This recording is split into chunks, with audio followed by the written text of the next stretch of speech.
आपका मन जो भी गर्भ धारण कर सकता है और उसे विश्वास है तो वो प्राप्त कर सकता है।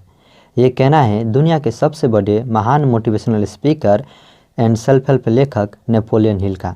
अगर आपको सेल्फ हेल्प के क्षेत्र में इंटरेस्ट हो तो आप नेपोलियन हिल के बारे में ज़रूर जानते होंगे। अगर आपको नेपोलियन हिल का प्रसिद्धि का अंदाज़ा नहीं है तो आप इसका अंदाज़ा आप इस बात से लगा सकते हैं कि उनका लिखा हुआ book think and grow rich का 100 मिलियन से अधिक प्रति बेचा जा चुका है और आज भी थिंक एंड ग्रो रिच प्रसिद्ध उतना ही है जितना फर्स्ट टाइम प्रकाशन होने पर थी। तो आइए जानते हैं इस महान लेखक के बारे में। नेपोलियन हिल का पूरा नाम ओलिवर नेपोलियन हिल है। उनका जन्म अक्टूबर 26, 1883 में हुआ था। हिल का जन्म वर्जीनिया यूएसए में हुआ। उनके माता पिता के नाम सेरा और मोनेरे हिल है। उनके दादा इंग्लैंड से इमाइग्रेट होकर अमेरिका आए थे और वर्जीनिया में बस गए। हिल की मां की मृत्यु हो गई जब हिल सिर्फ 9 वर्ष के थे। हिल को इस बात से गहरा सदमा लगा। किसी भी बच्चे के लिए अपने मां को खो देना इतना आसान नहीं होता है।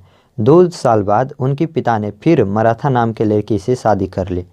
मराथा हिल के लिए एक अच्छी माँ साबित हुई और कभी भी एक माँ को कमी पूरा नहीं होने दिया।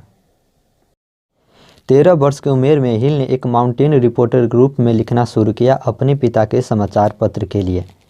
हिल ने लॉ की अध्ययन किया और समय के दौरान उन्होंने एक वकील और पत्रकार के रूप में भी बड़ी सफलता हासिल की।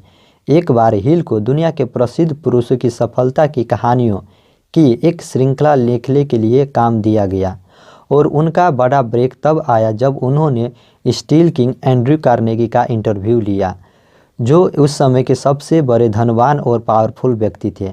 यही इंटरव्यू नेपोलियन हिल के लिए सफलता का दरवाज़ा खोल दिया।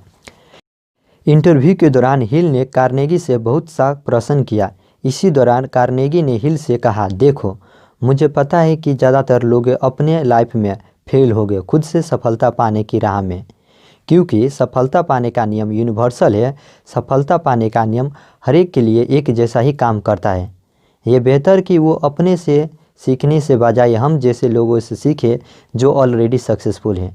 इसीलिए मैं चाहता हूँ कि तुम एक ऐसा किताब लिखो जिसमें दुनिया के सफल पुरुषों की सिद्धांत और ज्ञान हो। उसके बाद हिल ने 20 वर्ष तक 500 से अधिक सफल पुरुषों का अध्ययन किया। उन सफल पुरुषों में से Thomas Alva Edison, Alexander Graham Bell, Henry Ford, Charles M Schwab, Theodore Roosevelt आदि थे। 20 वर्ष रिसर्च करने के बाद फाइनली 1937 में think and grow rich book published हुआ। पब्लिश्ड होने के बाद ही think and grow rich record breaking book बन गए। अगर बात करें उनके वैवाहिक जीवन को तो उनका विवाह सिर्फ 15 वर्ष की उम्र में एक स्थानीय लड़की से हुआ। हिल ने अपनी अंतिम सांसें 87 वर्ष की उम्र में सन 1917 में लिया।